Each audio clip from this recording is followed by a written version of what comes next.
Okay, we're ready. We'll stand for the Pledge of Allegiance. I pledge allegiance to the flag of the United States of America, to the republic for which it stands, under indivisible, with liberty and justice for all. indivisible, with liberty and justice for all. That was fast, Greg. Okay, and Jared, Thanks, you guys Greg, can for leading our course.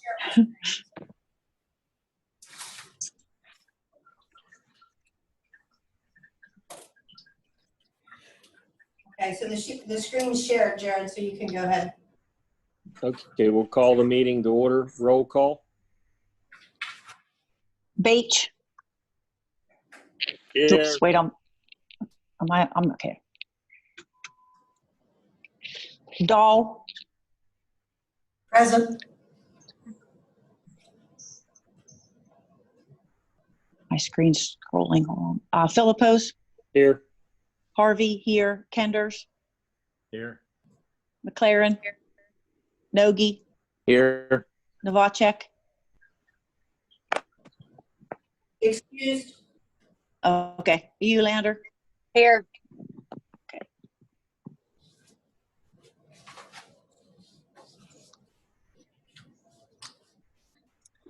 Public comment on agenda items only. I do not believe there is. Yeah, as of 12 o'clock today, we did not receive any public comment. Thank you. Okay, student representative will be at our regular meeting. Superintendent's report. I will have a report next week for the regular meeting. At this point, we don't have any congratulations. The Kennywood ticket is still scheduled for Friday next year, Friday, June 25th, 2021, pending everything is back to normal. We have one presentation this evening, and it's the construction fund report from Mr. Meyer. So, Mr. Meyer? Yes, as of June 30th, the balance in the construction fund is $321,796, and that will be the number that will be presented to the auditors. We as administration, we did meet with KLH regarding the water treatment plant at the middle school, review the final drawings. Those bids will go out in February or March of next year. The tentative amount that was proposed to us was $189,000. Plus the soft costs as permit fees and architect fees. That is the only thing that we have towards the construction funds at this date right now. Thank you. And Mr. Philippus, that's all I have under superintendent's report. One question about Kennywood. I know we addressed that. We were a few years down the road to get it back to the old date in May, where that is still a possibility, I believe. We have talked to them. They're a few years out. I can tell you they're a little bit, things are a little crazy there right now, but we would be at least 2023 before they would even be able to consider that. So a couple years, but they do know that we want to do that. Okay, yeah, I think it would be, I think most of the board would agree that going back to the old May timeframe would be a good thing. Okay. That's all I have for superintendent. Okay. Under budget and finance, we would, item number 1, approve the board minutes. Any questions on that? Item 2 would be approve the treasurer's report for June 20th, 2020. Any board questions? Item number 3, ratify the June 2020 disbursements. Any board questions on that? Item number 4 would be approve the general fund bills for payment in the amount of $663,469.18. Cafeteria bills, construction bills in the amount 0, and payroll in the amount of $1,107,663.47 for a total disbursement of $1.77132.65. Any board questions on that? I do have a question regarding a bill for some athletic uniforms for the girls softball team for $1,000. Yes. Is that something that we, is that Yeah, part they of the were new ordered, quote? and they were ordered back in January prior to the shutdown. January purchase order. So that was something from last year's budget? That was part of last year's budget. It was ordered in January prior to the cancellation of the season. So the order was placed, the jerseys were printed. They will be used next year. It will go into last year's budget.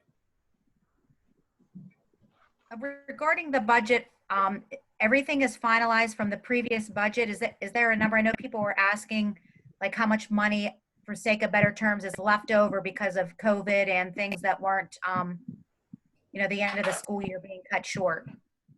I can tell you I've been working on that. I am not going to put a number out there because I'm waiting for reconciliation reports from the WIU on services at Clearview for emotional support, autistic support. I am waiting for reconciliation reports from charter schools. I can tell you that the belief of people thinking that there's going to be money left over from last year because of COVID. What they're not thinking about is the lost revenue. I will give you one example. Our third quarter collections for delinquent real estate taxes last year, and it's a check revenue we receive this year. We received it on June 22nd. Last year, that number was about $352,000. Let me double check that. So let's get misquoted. Last year it was $312,000. This year, that same payment for that same quarter of collection was only $153,000. So we lost $160,000 just in one line item from one quarter. And I still have to wait for the county to send me the collections for the last quarter of the year, which I will not get till September. They can book back. And if that trend continues, I am looking at probably losing $300,000 just in one line item. And that is just one line item that I just found out on the 22nd when I got the collection report from Westmoreland County. A second example is factor in the teacher retirements. Their unused sick days that we had to pay out to their HRA. That number was $145,000, and that was paid out on the 30th. So there's two large numbers that factored in at the end of the year that weren't considered or accounted for when the year was budgeted. The lost revenue and retirement of 9 teachers. So the belief that there's going to be a surplus from the previous year, again, I'm waiting for a number of reconciliation reports, including revenue tax collections from Berkheimer for last year.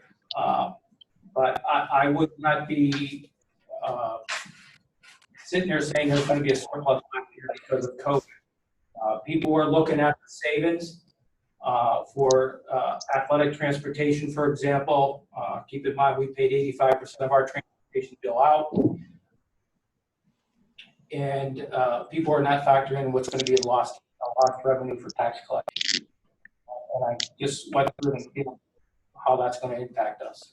So those are some large numbers that weren't factored in the budget year end here. The retirement payout for unused sick at about $145,000, and the lost revenue with tax collections both for 2 quarters, for the third quarter. So I did not anticipate.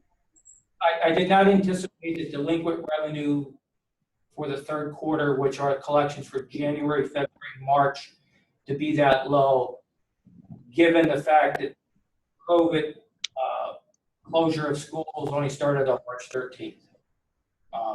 And then trickled down there as far as payments after the month of March. So I was surprised with $160,000 loss in just 1 quarter. Yes, Jared. Mr. Myers, when will we have that number that Nancy's, maybe next month?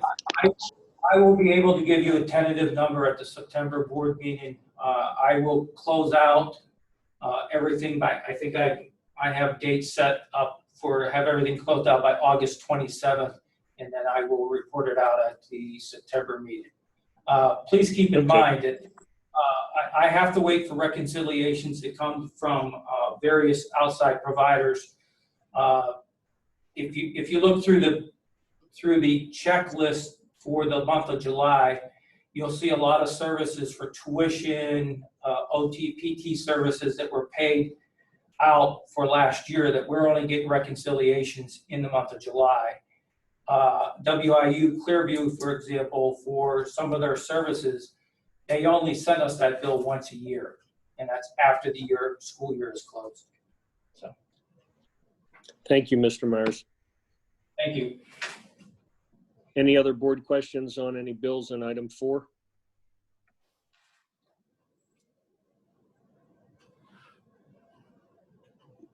Secretary's report.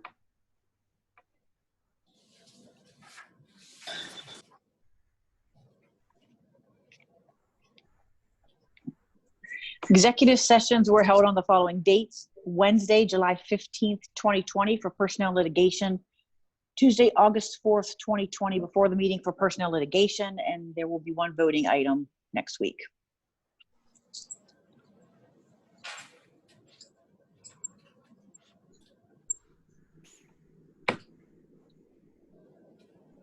Thank you.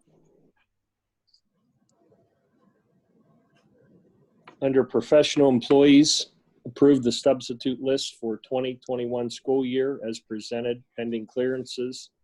Any board questions? If none, we'll proceed to the next item.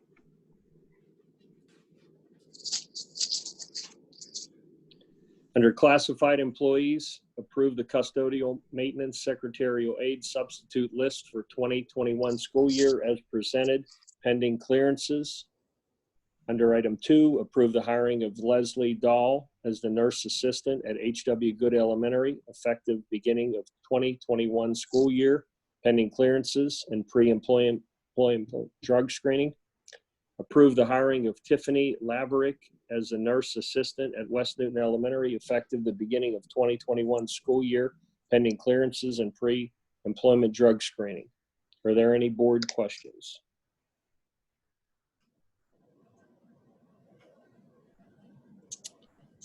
We'll proceed to the next item. Under athletic activity, approve the following as band volunteers. Item number 2, approve the following athletic event workers pending a season due to COVID-19. Any board questions on any of those? Item 3, approve the following coaches pending clearances and a season due to COVID-19. Any board questions? Item number 4, approve the supplemental activity positions for 2021 school year pending clearances and COVID-19 circumstances. Any questions? Item number 5, approve the 2021 rates for the standby ambulance services as follows: $375 varsity football, $175 JV and middle school football, $150 varsity boys and girls soccer. Any board questions? No questions, we'll continue. Under district operations, approve the list of drivers as presented by STA for the 2021 school term. Any board questions on that? Approve the tuition for one high school student to attend Norwin School District's AFJR OTC program for the 2021 school year in the amount of $1,640.76. Any board questions? We'll move on.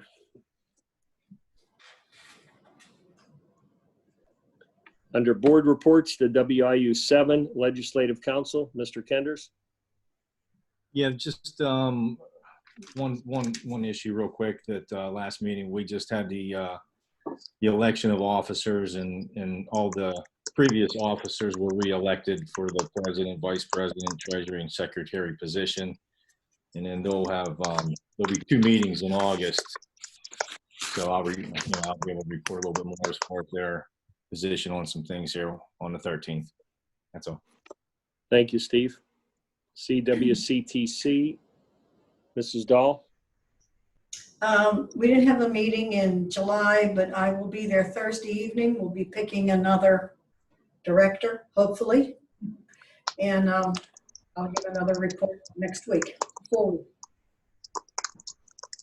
Thank you, Sandy. PSBA report, Ms. Harvey. Nothing really. I sent an email yesterday to everyone about getting a newsletter, forwarded it to everybody to read about, some things that are going on. And I think there was one resolution in there that, Janet, you said you were going to take a look at. You already knew what it was. And if we need to put it on the agenda to vote on as a resolution, we will do so. Correct. Thank you, Sue. No YEA report. Any committee reports? Old business? Any new business? Mr. Mattis, solicitors? Okay, I have a question real quick, if you don't mind. no. I don't know if it falls under old business or new business. I'm going back to Sandy Dahl. And I know I had asked Dr. Sarden about a week ago about this, but if we could possibly touch on Votec's plans as far as what they're going to be doing for this upcoming school year. I know I've been getting a lot of questions from parents that have students in Votec about how their children are going to be attending classes or not attending classes. I can answer that, Sandy, if you're okay with that. Go ahead. So the CWCTC is rolling out a program very similar to ours here at Jock. They are offering 3 options. They are offering the face-to-face option where kids come to the building. They are offering the live instruction from home option where they would go into the classroom and see the teacher teaching live. And then that third option of recorded instruction. They are offering all 3 of those at the CWCTC. So our students have the option of picking any one of those 3. I'm glad that they're offering those options. I'm just curious how parents, this is just a personal thought. I'm curious how parents who aren't going to be sending their kids to school who have, say, a student in auto body, which is a very hands-on course, or even for that matter, nursing, where they have to, learn how to take blood pressure and that sort of thing, how that's going to be handled as an online or recorded class.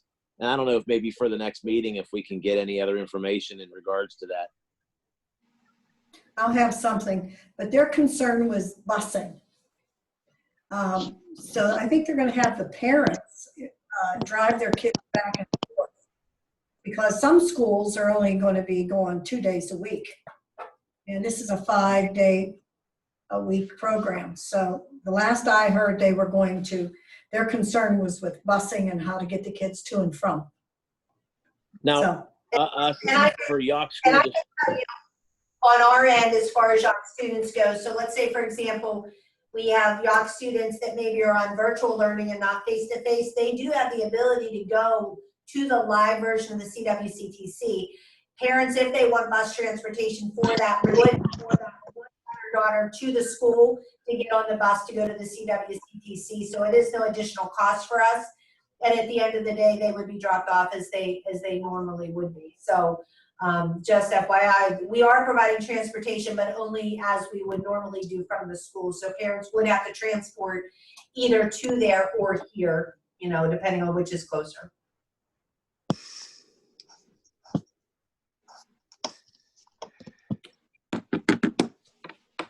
Dr. Sarden, did we do a one call about the first day of school yet to the parents and students? As far as it changing, it was part of our parent webinar. So they are all aware of it. Yeah. So it's also posted as part of our questions on the website. And I can tell you around the 19th, we will be sending individual communications home with families based on which program they chose. So they have further communications, but the majority of our community does know that school will not start until August 31st. And do why don't we tell the public percentage-wise how many kids are coming back to York in person and how many are doing online learning? Can we give that number? Yeah, we sure can. So Right now, with approximately 98% of students enrolled, we still have a few students that maybe are missing. At that percentage, the average across the district is right around 68% of the kids coming back and 32% staying at home at either the virtual or the recorded instruction. The second piece of that is transportation. So we do have 80% of the parents that do need some form of transportation, either to or from school or both. And we have 20% of our families that are going to drive their students, or their students will drive, or there will be walkers if, permissible. Okay, thank you for that information. Any other board comments? Mr. Mattis, Solicitor's report. I have no report at this time, Mr. President. Citizens' comments. Do we have any citizens' comments? Not as of this time. Okay, under voting items, approve the resolution with Citizens Investment Service authorizing Dr. Janet Sarden, Superintendent, James Meyer, Business Manager, Ms. Sandra Dahl, Treasurer, to conduct transactions in the name of Yawk School District. Motion number 2, approve the revised district calendar 2021 school year. Any board questions on 1 or 2? Motion to approve the district phase school opening health and safety plan as presented. Any board questions? Motion to approve the resolution declaring an emergency according to section 520.1 of Public School Code, allowing in-person, virtual, and distant learning within the Yawk School District. Any board questions? Items 5 through 8 are sabbatical request leaves for employees. Are there any board that might be 5 through 9 or 5 through 8? Sorry, 5 through 8. 5 through 8 are sabbatical requests for employees in medical. Any board questions? Item number 9, motion to approve a 5-year agreement with NFHS Network for installation of Pixelot systems for automated recording of events at high school stadium and high school gymnasium at an installation cost of $2,500. The materials, systems, hardware, and software are at no charge. Are there any board questions? Or I think before we do any questions, maybe Dr. Sarden can explain what she had talked to with the athletic committee last night to give the board some information on that. So as part of the NFHS, which is a network of high schools across the country, they do a lot of filming for a ton of different sporting events, not only at the high school level, but the college level. And they use what's called this Pixelot system, which is 2 cameras facing 45 degrees each that automatically records events at stadiums or in gymnasiums. And what it is, it does the automatic recording where it pans back and forth with those sports that they've created algorithms for. So football, softball, baseball, soccer, lacrosse, basketball, all of those, the camera pans back and forth. For those sports that maybe they don't have algorithms for, that are a little more difficult to create those, such as wrestling, still would record the action, let's say in the gymnasium, but it would be done through a still shot.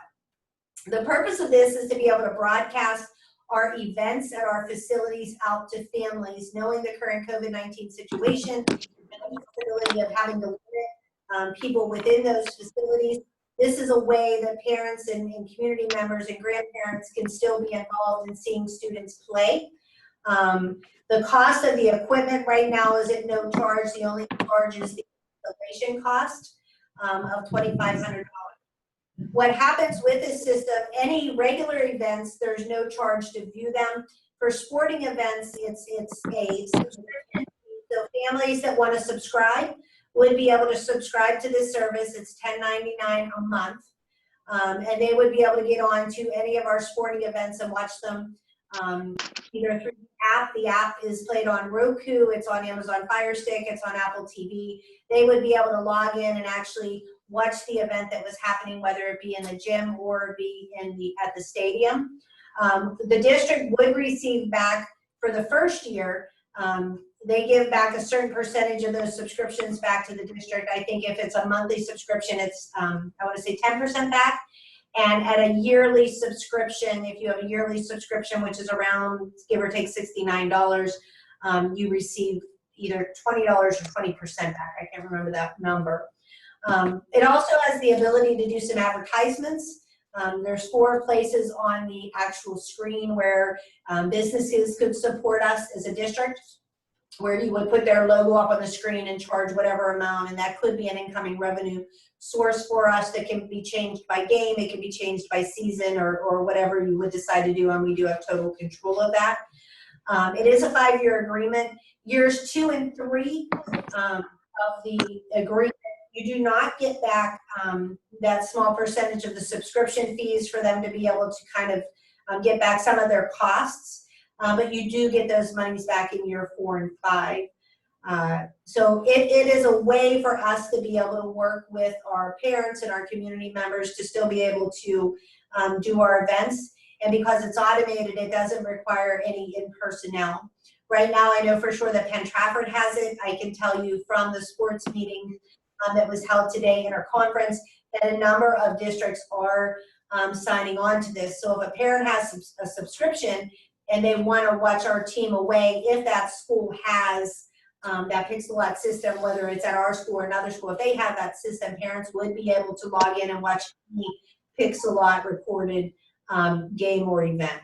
So I think that we would be able to, and I talked a little bit about this yesterday, I think that $2,500 we would be able to take out of some of our CARES money, being that is really directly related to the COVID-19 situation as far as spectators and those types of things. So the build out for this is the ordering time to get the equipment in is 4 to 6 weeks. So I did ask that this be put on the agenda tonight so we can get that agreement over so that we can get the stuff ordered, so we get at the top of that list, because there are a lot of places surrounding us that are ordering, and the more that order, the longer the build out.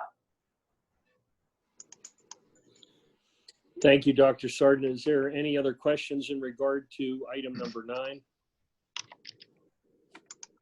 And after I think the sports committee looked at that last night, I thought that was a great way for parents to see the kids, just in case if COVID-19 gets worse.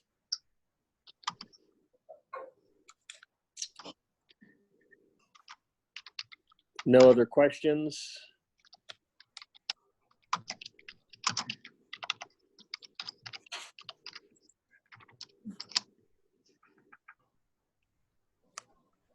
Dr. Sarden, can you slide that screen up for me? Yeah, we need a motion on items 1 through 9 for tonight. Oh, you need a motion. So I need a motion on items 1 through 9. Are there any board questions? I'll make the motion. Is that a motion by Sandy? Yes. Okay, I need a second. McLaren.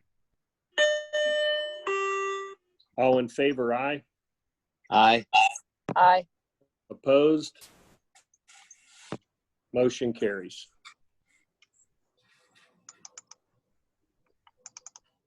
Need a motion to adjourn. We've got a time of 8:04. McLaren. Motion by McLaren, a second. Ulander. Ulander, all in favor, aye. Aye. Opposed? Motion carries. All right. Thanks, everyone. Thank you. Stay safe. Have a good week. See you guys. Good Bye. night.